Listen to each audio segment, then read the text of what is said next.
BFM Business et Tech Co présentent De quoi je me mêle, François Sorel. Bonjour à toutes et à tous, quel plaisir de vous retrouver, bienvenue dans De quoi je me mêle, votre rendez-vous tech du week-end, à la fois sur YouTube, en vidéo bien sûr sur la page de Tech Co, sur la chaîne Tech Co sur YouTube, en podcast audio aussi dès le vendredi midi sur les principaux agrégateurs de podcasts avec en plus, vous le savez, un petit module bonus parce que on aime bien récompenser votre fidélité avec le fichier audio et puis vous le savez le week-end à la radio, à la télé sur BFM Business. Au sommaire de ce De quoi je me mêle, écoutez, je vous propose un grand club de la presse IT avec deux stars de la tech qui sont avec nous. Vous vous dites, mais qui est sur le plateau de quoi je me mêle cette semaine ? Le petit jingle, et vous allez les découvrir, vous n'allez pas vous en remettre. Bienvenue.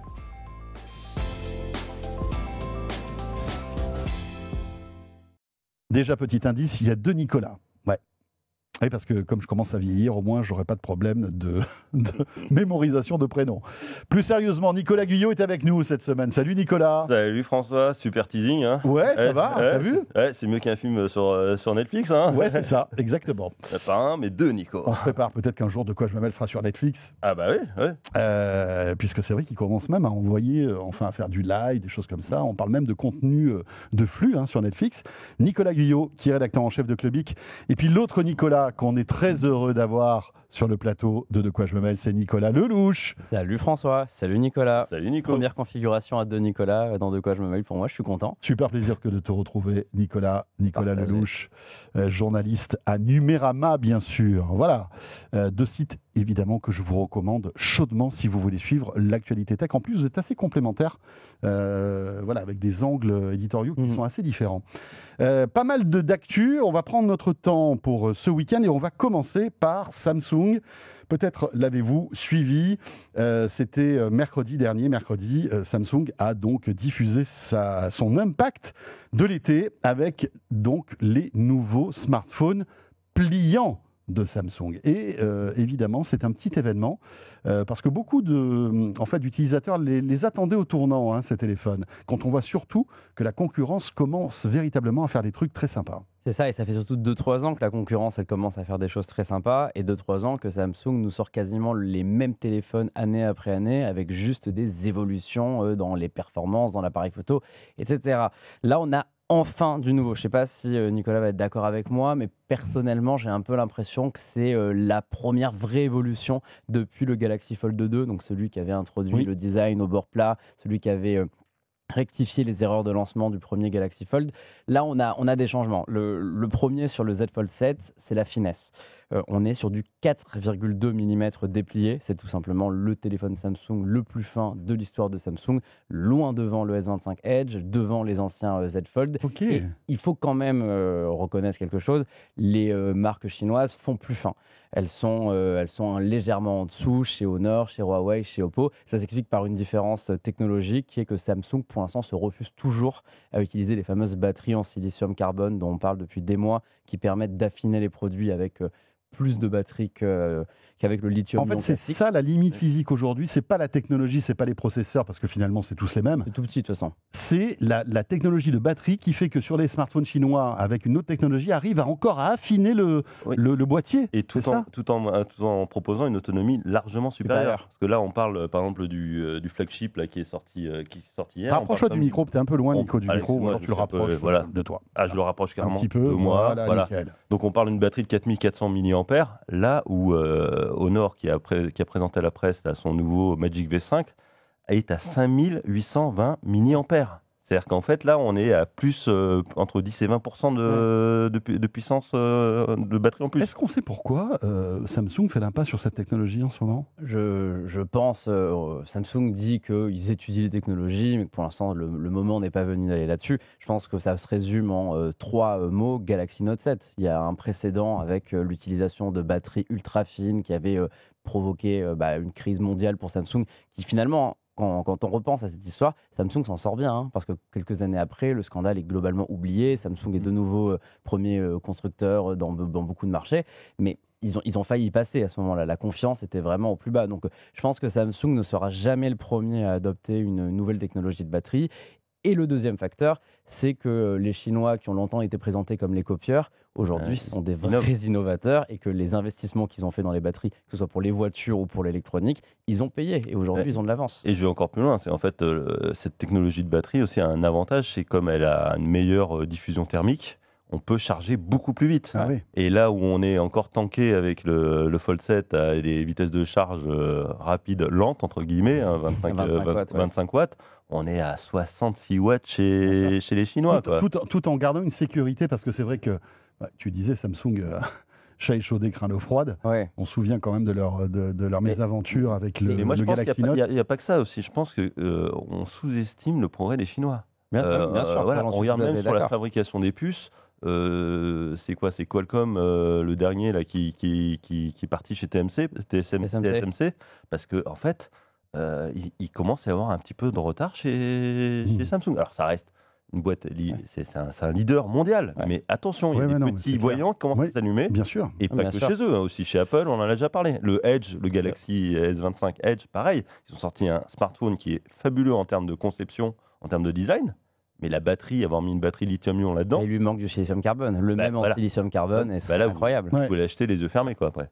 Vous l'avez eu en main ou pas, ce téléphone? Oui, je l'ai eu en main. Ton sentiment? Alors, il existe évidemment en flip et en fold. Ouais, alors le flip n'a pas cette finesse-là. Le fold est vraiment celui qui mise sur la finesse, qui est extrêmement agréable à utiliser. Moi, j'ai quand même envie de dire que même si on titille sur le silicium carbone parce qu'il permettrait d'avoir une plus grosse capacité de batterie de la recharge, là, en termes de finesse, pour moi, on atteint le moment où c'est super agréable. On n'est pas forcément obligé de perdre 0,1, 0,2 mm de plus pour en faire un produit parfait. Donc, c'est vraiment cool ce qu'ils ont fait. Et l'autre truc pas mal avec le Fold, c'est au niveau de la largeur. Vous savez, il a toujours eu ce côté télécommande, le Fold. On s'est toujours moqué de lui parce qu'on avait l'impression d'avoir une télécommande en main. Il était très très fin plié, et déplié, c'était un peu un carré. Là maintenant déplié, il est beaucoup plus large, et quand il est fermé, il a exactement les mêmes dimensions qu'un Galaxy S25 Ultra ou qu'un iPhone par exemple. Donc ils ont amélioré la prise en main pour le rendre plus pratique. Donc personnellement, moi le Fold, je suis un grand fan, et le Flip du coup, lui c'est une révision un petit peu plus légère. La grosse nouveauté, c'est l'écran de couverture quand il est fermé, qui s'étale vraiment contre les bords, qui va autour des appareils photo. On le voit un petit peu à l'image. Ouais. Maintenant là, l'écran contourne les appareils photo, ce qui fait que tu as un design un petit peu plus agréable. Il est aussi un petit peu plus large et un petit peu plus grand, mais par contre, tu n'as pas la même technologie utilisée que sur le Fold. Par contre, l'avantage, c'est que la batterie, il y a une vraie amélioration là-dessus. Donc, je pense que le Flip sera peut-être le premier Flip de l'histoire de Samsung avec une autonomie de plus d'un jour. Il y a la version de FE aussi qui est pas mal parce qu'il tombe en dessous de 1000 €, ce qui est plutôt bien pour accéder à ce genre de form factor, voilà, à ce tarif-là. On commence à avoir. Là, on parle du Z Flip. Hein. En fait, tu as trois téléphones. Tu as le Z Fold 7, donc celui tablette dont on a parlé.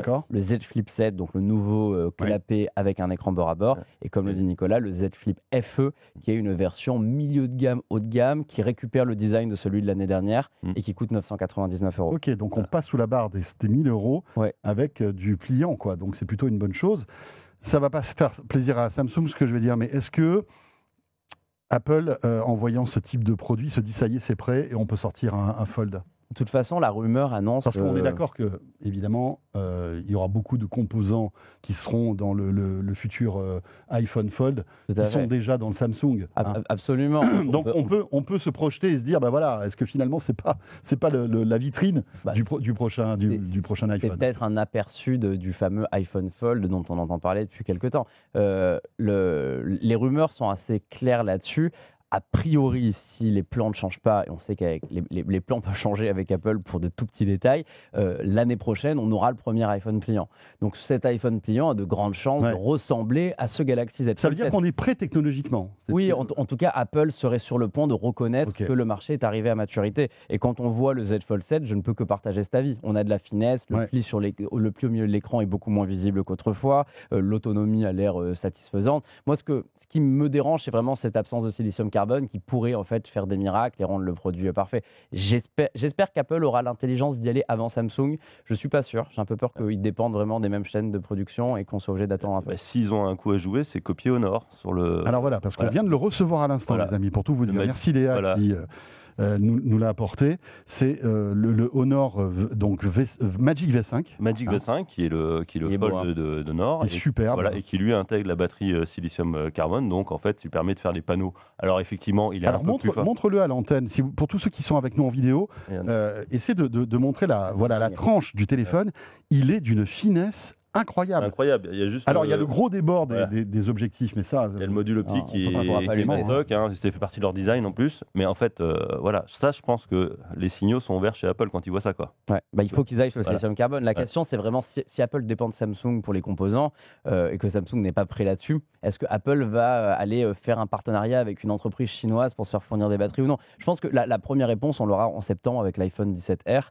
Est-ce que ça sera un téléphone en silicium carbone ou un téléphone en lithium-ion? Ça donnera l'indication. Si on est sur du silicium carbone dès maintenant, Apple ira sur du Fold. Finalement, cet iPhone 17R, pardon Nico, je te coupe, mais c'est un peu la moitié du Fold de l'année d'après. Mais moi, je suis convaincu que la stratégie initiée par Apple va être de tester les technologies de demain. Un peu la manière de l'iPhone 10 en 2017, qui était un téléphone finalement qui a apporté des technos qu'on a vu apparaître ensuite sur les 10R, sur les 11, etc. En fait, je pense que le 17R va permettre de tester les batteries ultra fines, de tester le nouveau modem, de tester des nouveaux écrans moins énergivores, et qu'en fonction de ces résultats, ça donnera ou non dès l'année prochaine le premier iPhone pliant. Enfin, moi, ce qui me fait un peu peur, c'est quand même aussi toute la partie photo, parce que... ça va se sacrifier. Voilà, en fait, le Edge a sacrifié aussi la qualité photo par rapport à un Ultra. Après ça joue aussi beaucoup aux algorithmes. Tu vois les pixels. Là, j'ai le Fold 9. Sincèrement, avec un bon traitement logiciel, on arrive quand même à compenser la c'est clair. Donc, faut pas non plus. Mais par contre, effectivement, la batterie. Bon, alors là, il a sa coque, mais c'est jour et la nuit. En fait, là, il y a un an, en fait, entre deux. C'est faux. On arrive à un niveau.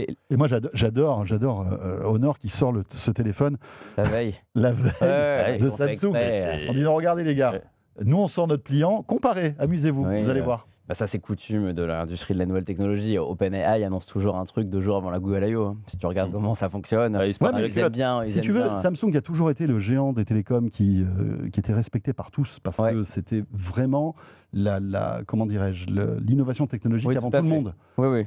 Là, plus maintenant. C'est plus trop le cas. C'est plus trop le cas. C'est là que les Chinois ont rattrapé leur retard. C'est comme sur le marché des téléviseurs. En fait, les gars, le leader, de toute façon, va se faire avoir par les challengers. Parce qu'en fait, pareil, dans le marché des téléviseurs, les Chinois, les marques chinoises, TCL, Hisense, on les voit grimper depuis des années.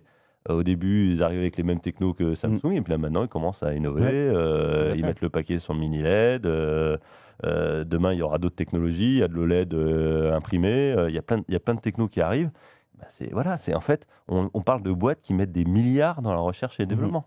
Des milliards. C'est clair. Ce qui est dingue avec ce Honor Magic V5, c'est que je pense qu'il est plié aussi fin, voire plus fin qu'un iPhone 16 Pro Max. Alors, qui n'est pas pliant. Je pense qu'il est plus fin. Je crois. Il fait 8,8 mm plié, 4,1 déplié. Moi, dans mon papier, ce que je disais, en fait. C'est 4,4 l'iPhone, c'est 8,4, je crois. Donc il est à peine plus épais que l'iPhone. Tu te rends compte et le Samsung, il fait 4,4 déplié, je crois. 4,2. Donc il y a 0,1 d'écart entre les deux. Mais en fait, c'est que c'est. Voilà. Là, on est. Une plus grosse batterie. Une plus grosse batterie, voilà. C'est là où tu as. Une nettement plus grosse batterie. Mais. Moi, c'est ce que, quand j'écris mon papier, moi, c'est ce que j'ai préféré. C'est en fait, tu le mets sur une table, personne ne sait que c'est un pliant.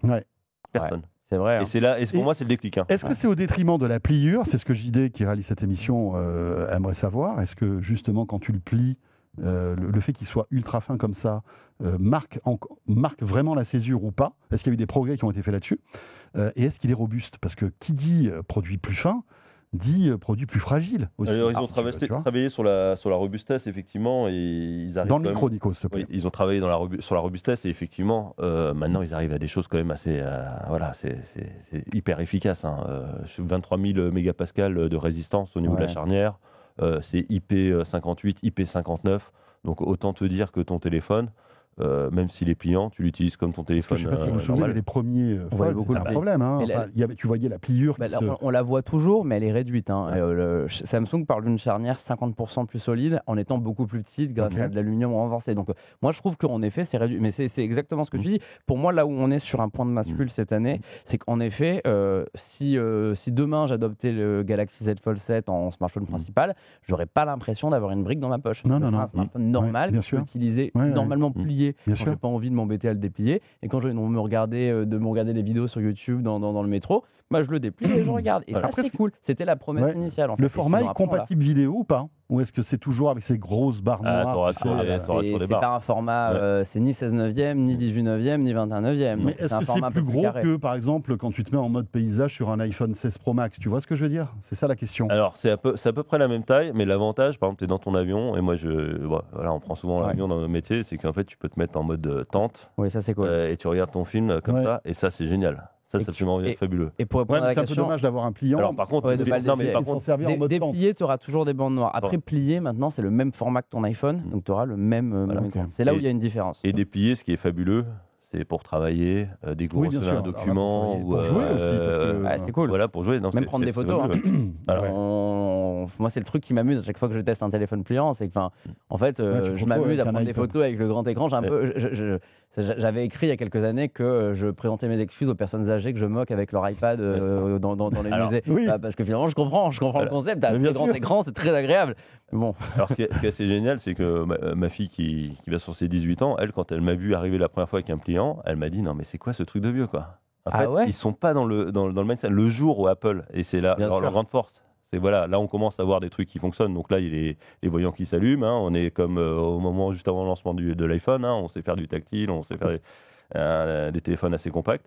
Mais sauf qu'en fait, là, il y a une frange de la population qui n'a pas encore découvert le truc. Il n'y a pas encore la folie du pliant. Et je pense que le jour où Apple va sortir, ça va être un phénomène de mode de dingue. Ils peuvent y aller. Hein. Le vrai problème, ça reste le prix. Enfin, selon moi, pour moi, tous les défauts ont été gommés, sauf le principal, le prix. En 2019, le Galaxy Fold, il est lancé à 2020 €. Et en 2025, le nouveau Z Fold 7, il est lancé à 2099 €. C'est-à-dire moi, je me rappelle de conversations avec les cadres de Samsung il y a 6 ans qui disaient l'objectif, c'est que d'ici 2-3 ans, les prix soient cassés, divisés par 2. Qu'on démocratise on a augmenté les prix finalement. Donc, pour moi, la barrière, elle est là. Il y a une partie de moi qui est convaincue que la technologie est arrivée à maturité et que, comme toute technologie qui arrive à maturité, elle est sur le point d'être adoptée massivement.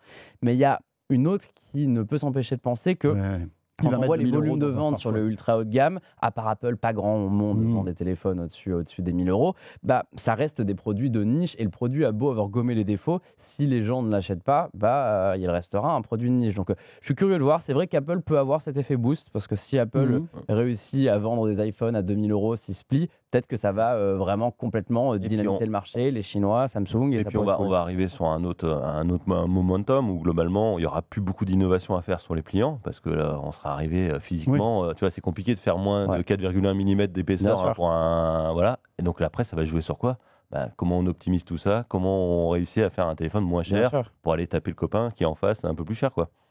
Ça va être ça. Ouais. Intéressant en tout cas de voir que ça y est, la technologie est mature. Elle a mis quand même pas mal d'années. Hein. Elle a mis 6 générations. Et c'est Samsung qui a essuyé les plâtres et qui est allé à coups de serpe dans la jungle de la tech enfin c'est vrai, ils ont morflé quoi. Et ils ont perdu beaucoup de temps. Moi je leur reprocherais quand même un peu ça faisait 2-3 générations où le Fold était le même et c'était quand on est sur une catégorie aussi nouvelle sur laquelle on a des acteurs qui essayent de tout casser tout le temps, donc Oppo, Honor pour ne citer que, voir Samsung ressortir la même chose, le même design, ne pas apprendre de ses erreurs. C'est vrai qu'il y avait un peu le côté on est en train de perdre du temps. Entre 5 et 6, il n'y avait pas grand-chose de nouveau. La plus grosse innovation qu'il y a eu en 4 ans, c'était la caméra sous l'écran qui retire cette année quand même parce qu'elle était trop mauvaise, donc du coup il l'enlève. Donc quand on pense à ça, on se dit qu'on a perdu du temps, qu'on aurait peut-être pu aller tenter des nouveaux form factors, d'aller faire des nouveaux trucs un peu. Après voilà, admettons il faut admettre qu'ils ont eu du courage. Tout à fait. Parce que lancer comme ça une nouvelle vague de produits, c'est ce que je dis à chaque fois, il faut le signaler et les remercier parce que si après les autres ont pu suivre derrière, c'est un peu grâce à eux. C'est un peu la locomotive, de toute façon ça reste la locomotive Samsung. Ouais, mais jusqu'à quand? C'est ça la question. Là ils sont un peu, on va dire, chahutés. Tout à fait. Les les montres aussi, parce qu'il y a eu des montres connectées qui ont été présentées, avec là aussi quelques nouveautés sympas, je crois. Ouais, c'est très santé cette année. En fait, on est un peu en train de voir, enfin c'est mon constat en tout cas, il y a un vrai positionnement sur le secteur des montres connectées, avec d'un côté la catégorie fitness pure, donc ça va être par exemple du Huawei, ça va être ces marques-là qui vont faire des montres avec 2 semaines d'autonomie, mais qui sont vraiment orientées, tu cours, t'as l'heure, t'as tes notifications, tu t'arrêtes là.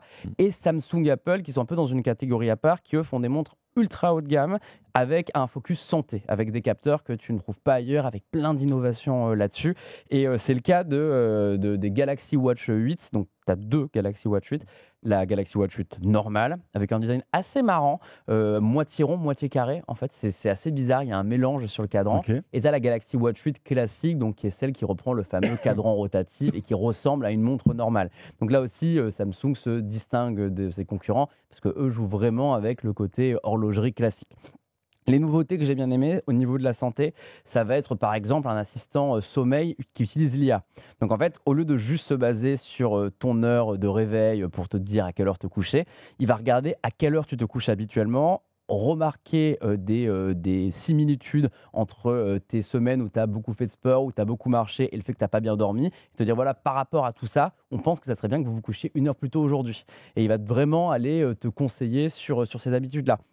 Tu as aussi un capteur. Alors encore là, faut-il faire confiance à ces algos, tu vois. Oui, encore faut-il faire confiance à ces algos. Qui te dit qu'ils ont la vérité, finalement. C'est tout problème de toute façon du suivi de la santé. C'est très bien, ça permet d'anticiper des problèmes, mais le suivi un peu acharné, finalement, t'empêche de vivre et te dit comment... Et puis bon, tu vois, une montre qui te dit à quelle heure il faut que tu t'endormes, excusez-moi, mais moi, tu me dis, endors-toi à 21h, bah non, mais je sais pas. Non, mais c'est cool quand même d'avoir ces petites indications. Ouais, il faut voir après. Je suis mon sommeil, je pense, avec des montres connectées depuis 6-7 ans et j'adore avoir cette expérience. Je trouve ça super. François, rappelle-toi des fameux 10 000 pas qu'il fallait faire par jour. En fait, il y a un gars un jour qui avait fait, mais non, mais en fait, pourquoi non, c'est pas du tout 10 000. Mais en fait, parce qu'il y a un gars dans une première application, il avait mis 10 000 en disant, bah c'est le bon chiffre. Et voilà, donc en fait, c'est effectivement... C'est pas des préconisations de la santé aussi, 10 000 pas par jour ? Je pense je crois, ça fait partie du truc manger, bouger, etc. C'est vrai que pour rejoindre Nicolas, par exemple, je pense au filtre lumière bleue, tout le monde l'a adopté pour que finalement, il y ait une étude quelques années après qui dit, bon, en fait, la lumière bleue n'a pas d'impact sur le sommeil. Donc il y a quand même... il y a des mouvements, qui se suivent. C'est vrai que les marques sont un peu dans la surenchère de ces fonctions. Alors moi, j'ai une fonction concrète que j'aime beaucoup, même si je ne cours pas, donc je suis pas tellement dans la cible, mais tu as un assistant marathon dans la Galaxy Watch 8 qui en fait va te permettre de faire un test de 15 minutes où tu vas courir à haute intensité, qui va déterminer ton niveau sportif et qui va te donner grâce à une IA des missions, des sessions à faire dans le but d'améliorer ton niveau et de préparer un marathon. Ça, c'est marrant. Parce que du coup, tu n'es plus sur... Enfin, tu as des programmes aujourd'hui d'entraînement marathon, mais ça va être les mêmes cours pour tout le monde. Là, tu vas avoir quelque chose d'adapté à toi, qui sait où tu en es, qui va suivre ton évolution. Je trouve que c'est très motivateur. D'accord. Et après, tu as des fonctions toujours un peu inutiles, du genre, tu as un capteur qui te dit si tu as mangé des fruits et des légumes aujourd'hui. Je pense que ça, on peut s'en passer. Mais bon, en tout cas, il y a pas mal d'innovations côté santé. Et ces Galaxy Watch 8, je les trouve assez séduisantes, rien que dans le design. Avec la prise de tension artérielle, d'après ce que j'ai compris aussi. C'est pas nouveau. Il faut que tu recalibres ta montre tous les mois.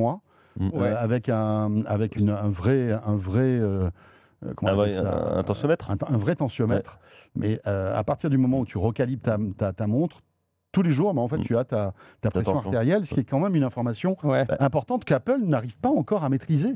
Ça y est pas sur les Apple Watch, je crois. Non, ça l'est pas. C'est Huawei qui avait sorti ça. Huawei avait mis déjà. Huawei avait sorti une montre qui mesurait la tension, mais avec un bracelet airbag qui gonflait, qui appuyait sur le bras. C'est pour ça que moi, je te cache pas que la mesure de tension artérielle de Samsung, j'y crois pas énormément. Ça reste globalement un algorithme qui compare une situation passée et mesurée et qui du coup te fait une estimation. Et du coup, en cas de problème de santé majeur qui modifierait ta tension artérielle, il est absolument pas capable de le mesurer vu qu'il n'a pas les outils de mesure. Donc, il faut toujours faire attention avec les montres qui promettent des merveilles. Je crois que Huawei est vraiment le seul aujourd'hui à avoir une montre qui mesure la tension. Voilà. Et moi, je rejoins Nico. En fait, ce qui est génial, c'est que tu es dans une montre qui ressemble à une montre. En fait, on parle des Huawei qui étaient les premiers. Alors, c'est vrai, ils ont mis le paquet sur la santé avant Apple et avant Samsung, mais les montres, elles étaient mastoc.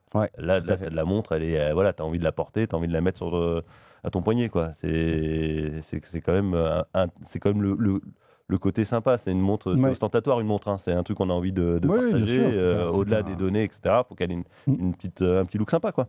Le prix de ces montres reste à peu près dans les tranches de ce qu'on avait auparavant. Ça doit être quelque part. L'entrée de gamme, c'est 379. C'est ça. J'adore Voilà. Nico et son petit calepin. Voilà, Toujours. j'ai tout. Ouais. Et après, ça monte haut hein, quand même. C'est 529 la Watch 8 classique. T'es dans vraiment les prix Apple Watch. Mais Samsung et Apple aujourd'hui sont dans une catégorie à part. Les autres sont Et plus l'Ultra, agressifs. c'est 700. 700 et t'as la 4G intégrée d'office. Ouais. Voilà. Ok. L'Ultra qui reste la même que l'année dernière, mais qui double son stockage. Elle passe à 64 Go. Ok, voilà, donc vous savez à peu près maintenant à quoi ressemblent ces Fold 7. À comparer quand même, hein, si vous avez envie de vous faire plaisir et de vous offrir un pliant, regardez un peu ce que fait la concurrence aussi. Honor, Parce que Honor, maintenant, c'est plus des rigolos. Et ça n'a jamais été des rigolos d'ailleurs. Mais là, on va dire que voilà, ils sont en train d'acquérir une légitimité dans la tech et on va dire dans les produits haut de gamme qui est assez impressionnante. Donc vraiment pas à prendre à la légère. Ah mais Honor, ouais, moi c'est Au niveau prix, on est pareil à peu près entre le Honor et le. Alors le prix, il n'a pas été dévoilé. Il sera dévoilé fin août au moment du lancement. Ok, donc il n'est pas encore sorti. Alors il sort le 28 août officiellement. Et voilà, il y aura le prix. Mais bon, à mon avis, le prix, je pense qu'ils sont en train de regarder. Et ils ont regardé les tarifs proposés par Samsung. Et puis ce sera un petit peu moins cher. On verra bien. Ouais. Nico, on revient dans un instant. Ça sera notre deuxième partie de ce De quoi je me mail. On a pris le temps d'évoquer toutes ces nouveautés Samsung parce que c'est quand même important. Et on va s'attaquer à Apple avec pas mal de choses concernant Apple. On va parler durabilité et puis surtout changement managérial qui n'est pas anodin puisque le numéro 2 d'Apple a décidé de partir. Et croyez-moi, c'est quand même une grosse news. On va en parler avec Nicolas Lelouch et Nicolas Guyot juste après cette petite pause. De quoi je me mail. À tout de suite. Merci de nous suivre. De quoi je me mêle sur BFM Business et Tech & Co.